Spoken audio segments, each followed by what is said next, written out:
all you kids in New York State, I want to apologize for taking so long to get this out. It's been a long summer. Wasn't sure what they were going to do with it. But it is finally time to cover the first New York State Algebra 2 Common Core Regents Exams.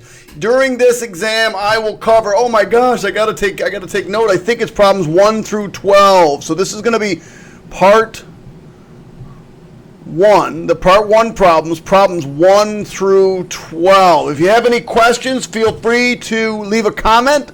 It'll shoot me my email. All of this information and any future Regents exam for these can be found at www.nkinfinity.com. Since this is the first one, we don't really have any exams up yet, but let me show you where you're going to be able to find them. Just go over to www.nkinfinity. We are just in the midst of creating this site, so it should be up and running very, very soon.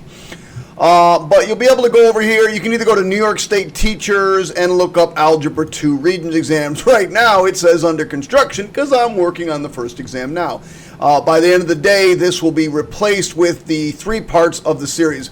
And New York State students, there will be some stuff for you students. It may be under students, it may be under teachers, it may be under both. Doesn't really matter. Okay, kids, you guys ready to rock? I'm ready to rock. So let's get going. Let's get rid of this.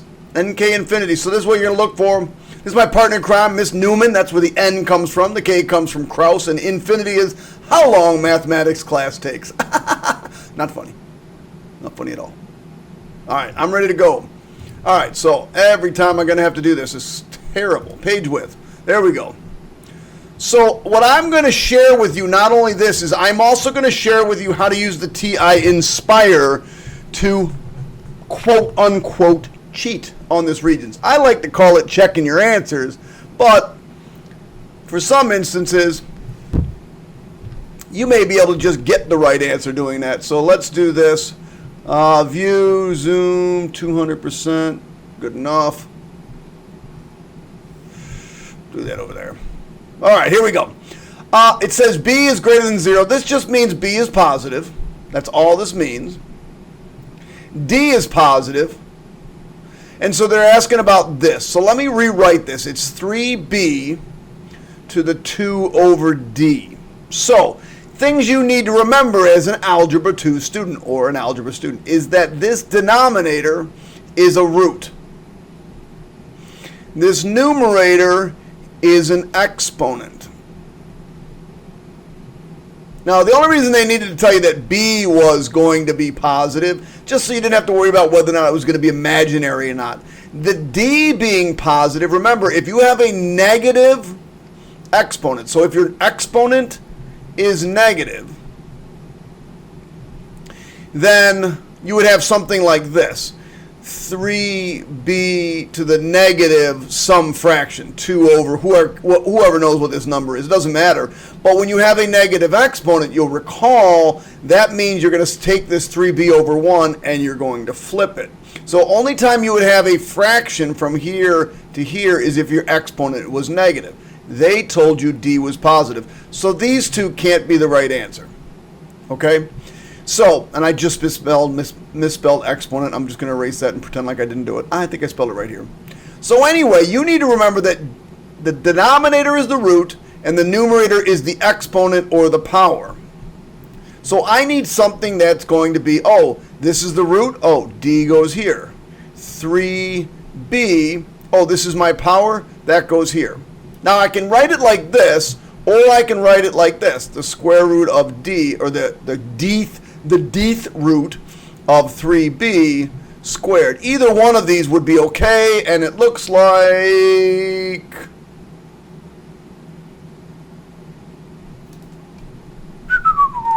it was these two I wanted. I just couldn't find my right answer for a second. These two are the fractions. These two have to go. And here it is, the dth root of 3b squared. They just left off the parentheses. So if I get rid of these parentheses, which aren't necessary, I just like them, it would be this one. Now, I promised you I would tell you how to use your calculator to make sure that you have the right answer, aka check, also known as not really doing any math to solve this problem. So we're going to use our TI Inspire, and I'm going to store any positive number in the B and any positive number in the D. I don't use nice numbers. So 5.1 control var. Oh, come on. Come on. Escape. There we go. 2.3 control var D. It really doesn't matter what number I pick. How about B?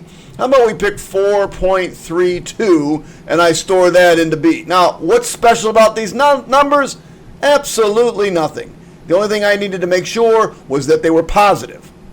Okay, now I'm going to type in the original. It's sitting right here. See it over here?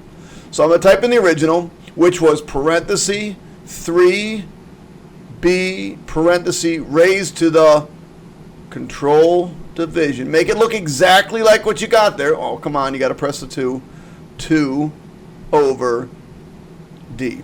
And I press enter. Oh my goodness, what is that? Who cares? Now I'm going to go to my answer, which is this one, the dth root of 3b squared. So I'm going to go into control radical. Oops, wrong one. Control this radical. See, I needed that little thing right there. So I'm going to put a D there because it's the dth root of 3b, and that whole thing squared. See how it puts those parentheses in there? It's nice. Enter. Oh my goodness, look at that. The problems match. There's my answer. Choice 4. Come on. It's not letting me scroll up. Not happy. Julia averaged 85 on the first 3 tests. Good for you, Julia. So proud of you. If she scores 93 on each of the remaining tests, she'll have an average of 90. Which equation could be used to determine how many tests? Now, first thing you need to know is add up all the tests, right? When you want to find your average, you add up all tests.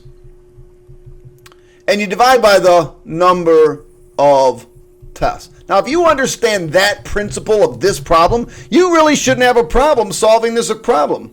You shouldn't have a problem solving this problem. So let me add up all my tests. I can do 85 plus 85 plus 85. That's really 85 times 3. You want to guess what that is? 255. So I'm not going to put that there. I could put that there. It's going to be 255 plus 93 plus 93 plus 93 plus I don't know how many 93s, but I'm going to add up a whole bunch of any. I just don't know how many. No idea. Wait, yes I do. It tells me that there's t tests left, so I'm going to add up t of these. I don't know how many it is when I add up t's. Now, how many tests were there? Well, there started out as 3 tests, but we added a test and added a test. And how many tests did we add? We added t tests, so plus t. So the denominator has to be 3 plus t. So it has to be one of these two. Then I want to see how many tests I'm going to add. Well, this is 93 plus 93 plus 93 plus 93 plus 93 plus 93. So that would be like 93 times how many tests you had, which would be 93t. Therefore, that is the right answer. There she is. Boom. All right. Once again, I'm going to share with you a right way and the calculator way. Hope it helps. Okay, first of all, you got to know what squared means. Squared means this thing's getting written twice. If you don't know that, well, just retake the course. Because that, actually, you might want, oh my goodness, what is this? I love Dunkin' Donuts coffee. When I work on my first Algebra 2 Common Core Regents exams for my kids across New York State, I like to drink Dunkin' Donuts coffee. Oh, nailed it. Oh my gosh, I'm going to get so much money from, no, I'm not getting any money from Dunkin' Donuts. Whatever. We need to write this twice. So 2 minus yi, and then 2 minus yi. You know, there are people that say you really should not use a red pen. It means negative comments to the students, and they really don't appreciate it, and it makes them feel bad. Really? All right, I'll use green. 2 times 2 is 4. There are people that say that. Believe it or not, I was told that in education. You should not use red pen on everything. 2 times negative something is negative 2 times those yi's. And then 2 times this negative yi is negative 2 yi. Now this is going to be, let me do it in a different color, black. Negative times negative is positive. Y times y is y squared. I times I is I squared. Okay. That's awesome. These can be put together. So now I have 4 minus 4yi plus y squared I squared. Now, how many of your answers have 4 minus yi? This has a 4 minus yi. This has a 4 and a minus yi. And that's it. These two got to go. These two are as if you're like a moron. You don't even realize you have to write it twice. Right? Again, go back to third grade. Go back to the other school. Okay, now let's do a powder blue. You need to remember what I squared is equal to. Now, you need to know I to the first is I. I squared is negative 1. And I'm sure your teacher, hammered the fact that that's really important that you remember that. I cubed is negative I, and I to the fourth is just 1. Negative 1. 1. See how these are additive inverses and these are additive inverses? Who cares, Mr. Krause? All I needed to know that was I squared is really just negative 1. So that means my answer is 4 minus yi minus y squared. Now minus y squared, look, multiply these together, I get negative y squared. Well, here's your answer. They just didn't put they put the y squared first. There's my answer. Oh, you're saying, Mr. Krause, you promised us another way to see how to do that problem. Okay, we're going to pick any number for y. So go ahead, give me a number for y. What number would you like to use for y? Okay, I got it. Let me get rid of this. Someone told me they would like to use 5.124. I don't know where they got that number from, but that's what they got. Remember, don't pick a nice number, just any old number. So we're going to store 5.124 in for y. Enter. The reason you don't want to use nice numbers is because every once in a while you'll get 2 answers, and if you pick a weird number, you reduce that chance. So we're going to store that, and we're going to type in the original. 2 minus yi, parenthesis, 2 minus y. Now you have to do times I, otherwise it may not understand it. Oops, crap. And then we get out of that, and I'm going to hit square. And you get some, oh my goodness, look at that stupid number. Wonder if we're going to get the right answer. So negative y squared. So negative y squared minus 4yi minus 4y times I plus 4. Oh my goodness, look at that. It's the exact same thing. There's our answer.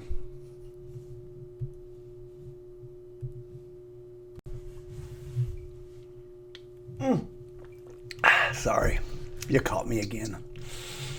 Problem number 4. Let's get going. I don't want to use red. I don't want to make anybody feel bad. Let's go to purple. You guys think I'm kidding about that. I'm not kidding about that red thing. It's true. All right, it has 3 zeros. 1, 2, 3. 1, 2, 3. Oh, this is a double root. 2, 3. Double root. 2, 3. But so far it looks like maybe they all have 3 roots. Maybe not. We'll see. Let's see. Let's see what we got. As x approaches infinity, this is telling you as we go to the left, the y values are going down. So as I go to the left, the y values are going down. Is that what's happening here? No. As I go to the left, are the y values going down? Oh, yes. So far, this is good. As I go, no, this isn't good. As I go to the left, are the y values coming down? Yes. So it looks like it's either got to be 3 or 4. Now it says, as we go to the right, that should be left, by the way. As we go to the right, the y values are going up.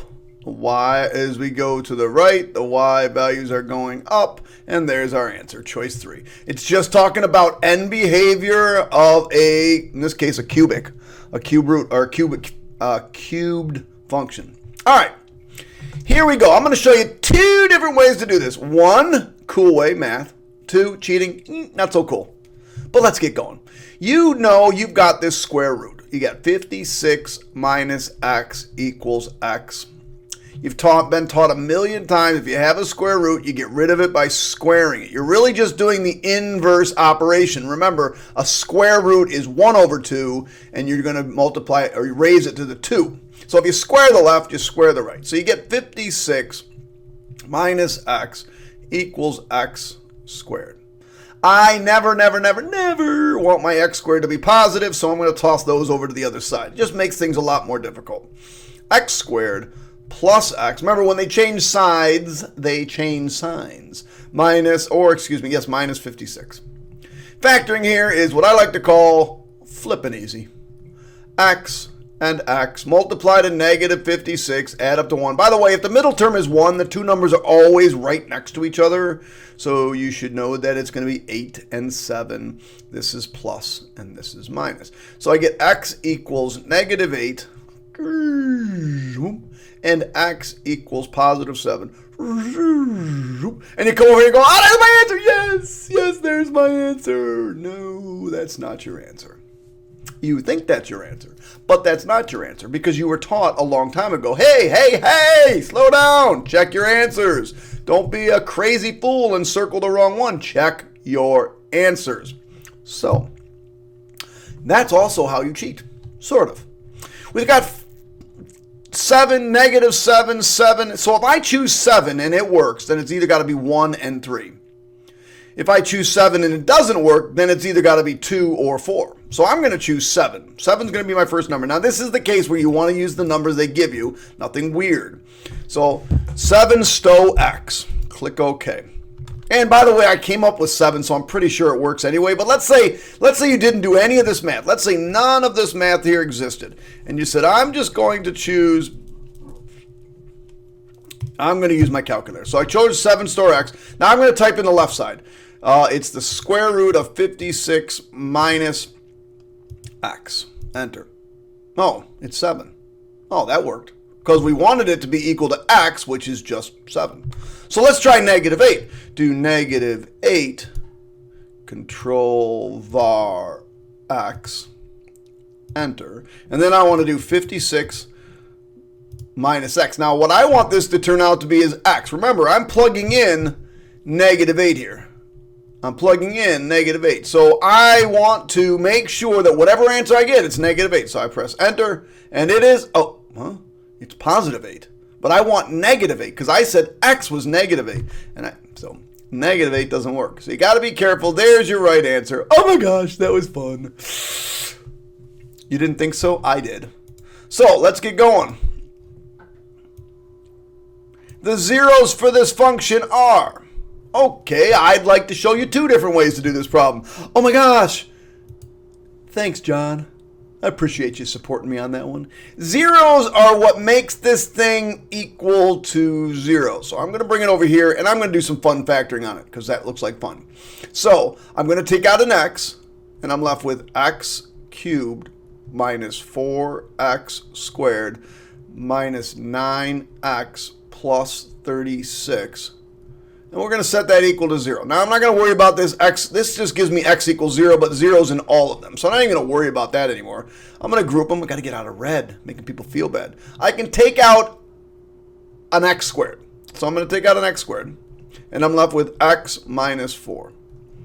Between these two, I can take out, now remember, you got to copy over that sign. So I'm going to take out a negative 9, and I'm left with x minus 4. Now, don't forget, these parentheses have to match. Not only that, negative 9 times negative 4 is positive 36.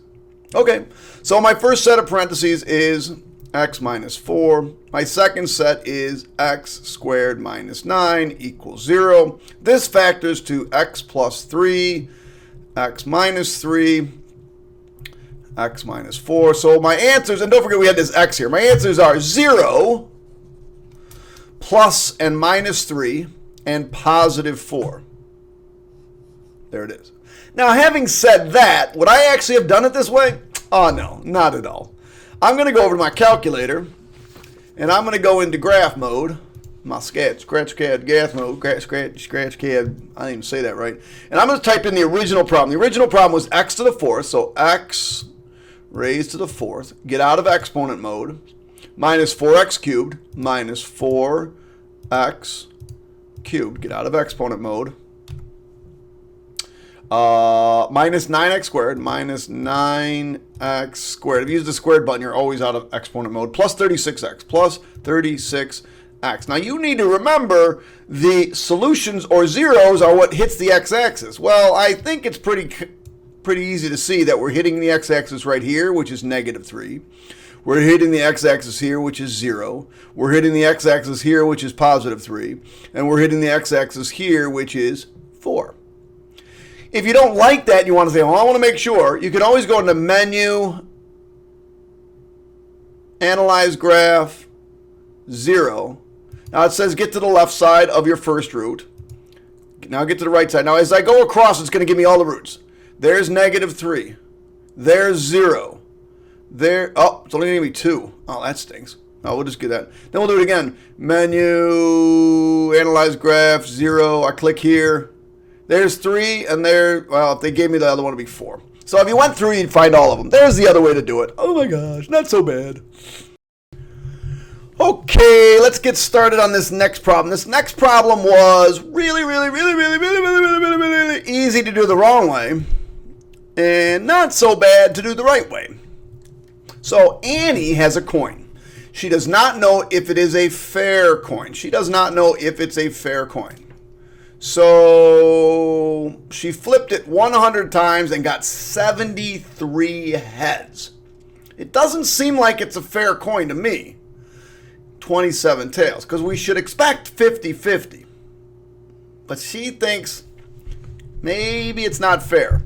So what we're going to do is we're going to run a computer simulation. You should have done this in class. A computer simulation, 200 times of 200 samples of 100 fair coin flips. So we're going to do this a ginormous number of times. We're going to do it 200 times. We're going to do 100 coin flips. So we're going to do 100 coin flips and then do 100 coin flips. We're going to do that 200 times. But the computer does it instantaneously, and it comes up with this.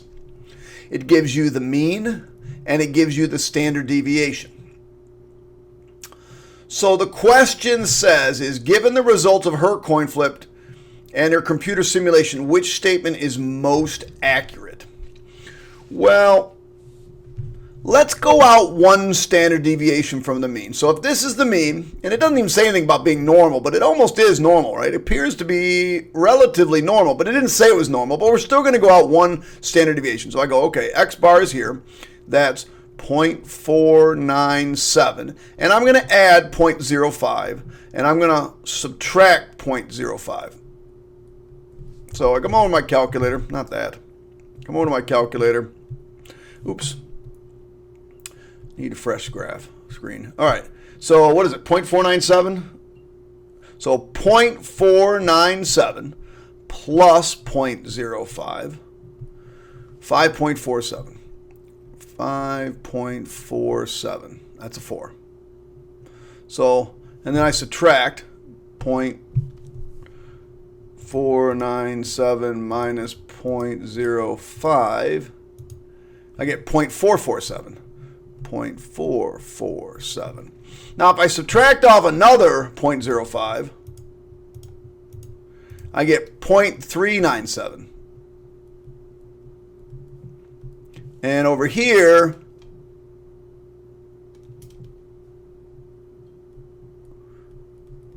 if I add one more, take this and add 0.05, I get 0.597. Let's do it one more time. Add 0.05. I get 0.647. And if I subtract, and the subtracting really isn't that important that you do the one that's subtracting, subtract 0.05. Enter. So 0.347. So this represents a range that is 3 standard deviations.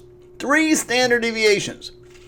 So from 0.3, what was it, 347, so 0.35 to 6.47 should be right around here. I don't even know where it's going to be. 6.435, somewhere around here. That's 3 standard deviations this way and 3 standard deviations this way. I don't care what test you run. Her coin came out to be 0.73. Remember, 73 out of 100 is equal to 0.73. That's way over here. That's way far away from what it should be. What it should be is around 50%. She's well past 3 standard deviations. So her coin is not fair. Now, that should have been really obvious right away from the get-go, but it was really obvious to you, but you didn't have any math to back it up. If this was a part 2 question, you now have math to back it up, stating that the fact that her simulation is so far away from the actual or what we expected mean, in fact, it's past 3 standard deviations past the mean, therefore it is very unlikely that it will ever happen. So she's got an unfair coin. All right, I'm going to show you, let me see if I got time. I'm going to show you 2 ways to do this problem. And one's going to be the computer, one's not. So I like to put these things in parentheses sometimes. All we're going to do is multiply them. So I'll bring them over here and I'll multiply them. I'm going to do this both ways. So for those of you who don't like the first way, I'm going to do it a different way. 1 times c is c. 1 times 1 is 1. Negative c squared times c is negative c cubed. And negative c squared times 1 is negative c squared. So this is really, oh, they put it in that order. 1 minus, 1 plus c minus c squared minus c cubed. I don't know why. First of all, there's a couple problems I have with this stupid question. So if you wrote this question on New York State, shame on you. First of all, they're asking about which is not true, and there's a lot of nots and not going to happen and which is false in this test, which I think is also ridiculous. There's way too many of those in this test. And then the second thing is, why would anybody put it in this order? Nobody would put it in this order. It's not standard form. Normally, almost always, we put the highest degree first. But this is true, so it's not our answer. So now we're going to go to the next one, which says add them up. All right, so I want to stay here. I would have just used all this space. I'm just going to add them up now. 1 minus c squared plus c plus 1. Just going to add them. Well, okay. Got to put them in the stupid reverse order. So that would be 2 plus c minus c squared. There, oh, that's right. So that one's right, and that one's right. Let's check the next one. The next one says we're going to subtract them. Now, subtracting's a little bit trickier. You got to take the first one, which is c plus 1. This is why I like parentheses. And we're going to subtract off 1 minus c squared. All right, this is the tricky part. You got to distribute that negative. So I get c plus 1 minus 1 plus c squared. Well, look what happens to the ones. They cancel, and I end up with c plus c squared. So that one's right. Now let's check that last one out. You should check it just to make sure you haven't made a mistake. Don't get through those, oh my God, look, they're all wrong, I got it, and then you made a mistake earlier. Don't do that. Besides, I'm going to show you a different way to do this problem anyway. So we're going to put m over c. M is c plus 1 over 1 minus c squared. Okay, so the numerator is c plus 1. We can't touch that. Can't touch this. No, can't touch that. The denominator is dots, difference of 2 squares. 1 times 1 is 1. C times c is c squared. 1's plus, 1's minus. Well, let's see what cancels. Well, this one and this one make 1. So I end up with 1 over 1 minus c. They do not make negative 1, they make 1, which is why this is the right answer, because it is not equal. Of course, that's always tricky. Now, let's do this. Let's do this the right way. Let's make up a number for c. Let's say C is equal to 2.4. And now we're going to figure out what G of C is, and we're going to figure out what M of C is. Okay, I got it. So go over to my calculator. I'm going to say, okay, 2.4 control var C. Just enter. So now anytime I press C, it's 2.4. Okay, so now I'm going to say, okay, 1 minus C squared. 1 minus C squared. That's negative 4.76. And M is C plus 1. C plus 1. 3.4. Now, I'm only going to show you on a couple of these because you're going to have to trust me on this one. If I multiply these two times this, if I multiply them, I get negative 16.184. So when I type this in, hopefully I'll get the same exact thing. 1 plus C minus C squared minus C cubed. Oh, okay, that worked. When I add those two things, so instead of multiplying those two things, I'm just going to do one more and then I'll do the answer. I'm just going to skip that one answer. When I add them, I get negative 1.36. So I should be able to type this in and get negative 1.36. Okay, 2 plus C minus C squared. Oh, negative 1.36 works. And this one will work. And let's just type this in now. Well, let's divide them. M divided by C. So we're going to take the 3.4 and we're going to divide it by the negative 4.76 was it? And we get that crap. And then we're going to type in this. Negative 1 over, control division, negative 1 over 1 minus C. 1 minus C. Now be careful. They're going to look a lot alike, but they're not exactly alike. This one's negative, this one's positive. And so that's why. So there's another way to do that exact same problem. All right. We've got, what, 4 more on this section, and then I'll move on to the next section. The heights in women of the United States are normally distributed with a mean of 64 and a standard deviation of 2.75. The women's notes, the women's whose heights are between 64 and 48. What percent? Now they said they're normally distributed. This is big, jig, big right here. So I can immediately draw my normal distribution curve. And they said 64 is here. Now, as soon as I draw my normal distribution curve, I always ask my kids to go up and down one standard deviation. So if I add 2.75, I'm at 66.75. If I subtract 2.75, let's see, that's 61.25. So, and I remember that in here and in here, this group right here is 68.2%.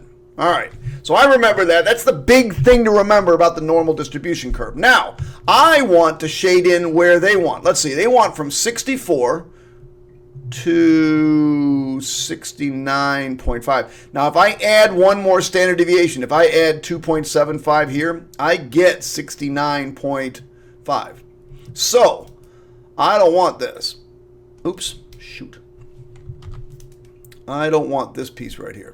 And I don't even need, well, I'll talk about that in a second. I want this. I want this piece, and I want all of this. Okay. Well, so since they're not talking about this, it's not this. 95% would be like almost the whole thing, so that's probably not it. And so, and I know that this piece right here, just this piece alone is 34.1, so that's not it. And then if I add this little 9%, 9.8 or whatever percent it is, I think it's 9.8%, something like that, we end up with just about 48%. Now, I'm going to show you using your calculator. This one, not all teachers teach, and if you're going to take AP Statistics, you're going to learn it, okay? So Here's all we need to know for our calculator. We need to know four things. We need to know x bar, 64. We need to know standard deviation, 2.75. I need to know the low number, which in this case was 64, and then I need to know the high number, which in this case is 69.5. All right, so this is something new. Many of you probably never learned. So, escape.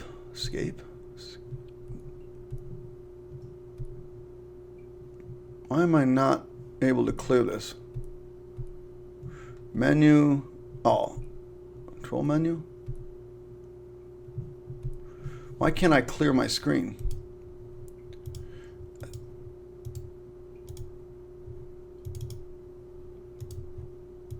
Oh, there we go. Jeez, didn't like it. Okay, so you go into menu, probability. Let me use my mouse pointer. Sometimes it doesn't like that. Probability.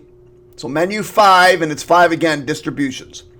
And we're going to do what's called a normal CDF.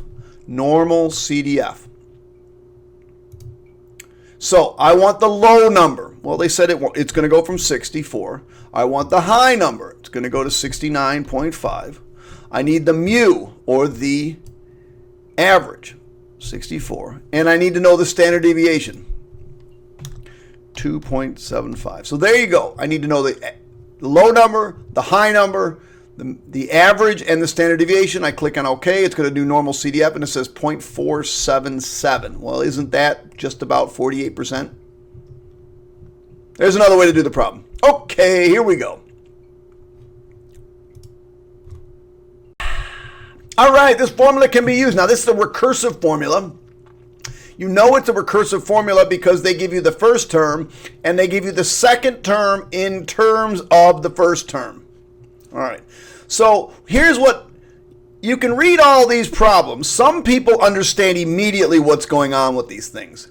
Smart people would go over to their calculator and say, okay, I see it, but I'm not sure exactly what's going on, so I'm going to go grab my calculator. I'm going to say, okay, calculator, I'm going to put in 3,000. You should have been taught how to use your calculator to do recursion.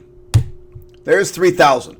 I want to take 0.8 of that. So I'm going to go 0.8 times control answer. Whatever here, this is the answer. So that's going to be put here. So I'm doing 0.8 of 3,000 because it says take 0.8 and multiply it by the one before it. Enter. Oh, I'm at 2,400. So I'm going to go back over to here. I'm going to say, okay, we're going to start at 3,000. I'm now at 2,400. And then I'm going to hit enter again. Now I'm at 1920. Now I'm going to come over here again, press enter. 1536. Maybe that's enough to get an idea what's going on. Let's see if I can get enough idea on that. So that is the recursive sequence. It's just going to keep going and going and going and going. So let's see what we got. The first row of the stadium has 3,000 seats, and every row after has 80 more. Does this look like it has 80 more? This is 1, this is 2, this is 3, this is 4. I don't think so. The last row of the stadium has 3,000 seats. Okay, that's the last row. And each row before it has 80 fewer. Does that look like it has 80 fewer? Does that look like it has 80 fewer? I don't think so. A bank account starts out with a deposit of $3,000, and each year it grows by 80%. Does that look like it's growing? Does that look like it's growing? Does that look like it's growing? That looks like it's shrinking.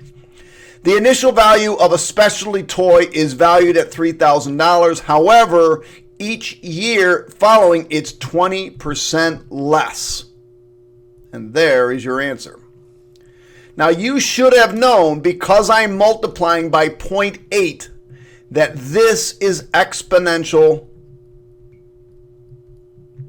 Well, this is going to decay. I'm not sure if it's exponential. Yeah, it is exponential decay. This is going to go down by 20% every single time. This is exponential decay. And so you really should have been between these two. The 80 was trying to trick you because it was 80%, not 80. There's a big difference. All right, let's talk about Sean's team. So, Sean's team has a baseball game tomorrow. He pitches 50% of the games. There is a 40% chance of rain. So let's take the probability that he pitches, P. Let's take event P. Actually, let's call it S. for Sean pitches. Sean pitches. And let's take R for it rains. Now, we said this was 50% of the time, and there's a 40% chance it's going to rain. That's what we get. That's what we know. That's what was given. So, if the probability that it rains, given that Sean pitches, is 40%. So let's check this out. We want to know, it's given that the probability that it rains, given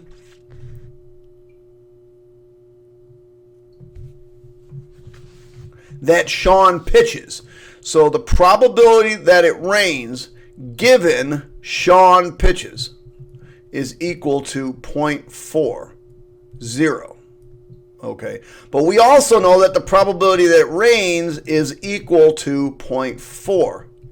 Since these are the same, it makes no difference whether or not Sean pitches or not. The probability of rain is 40.4%. Therefore, because the probability that it rains given that Sean pitches is equal to the probability that it rains, since they are equal, they are independent events.